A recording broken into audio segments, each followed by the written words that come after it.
মদনা, খবর কি? এই তো ভিতর থেকে হাওয়া খাওয়ার জন্য বাইরে বেরোলাম। হাওয়া আবার খাওয়া যায়? জানতাম না তো।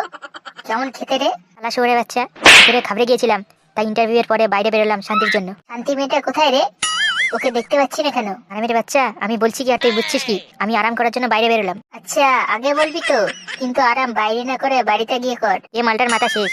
ঠিক আছে তুই যা বলিস, কিন্তু তুই এখানে কেন? আমি ইন্টারভিউ দিতে এসেছি। কিন্তু তোর হাতে তো কিছু নেই, মানে তোর ব্যাপারে কোনো কাগজ বা তথ্য, সেটা তো ফাইলে থাকে। এই রে, আমি তো আনতে ভুলে গেছি, তাই তখন আমার মনে হয়েছিল কিছু একটা যেন ভুলে গেছি। আরে, আমি ডন পচা, আমার ব্যাপারে জানতে হলে কোনো কাগজ বা ফাইল লাগে না, আমি নিজে এসে বলি। বাহ ভালো তো, আমি পাস করেছি তাই পার্টি দিচ্ছি।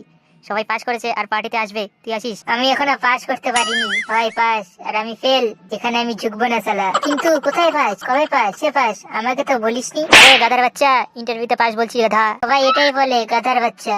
আমার বাবাকে সবাই গাধা বলে কেন বলতো?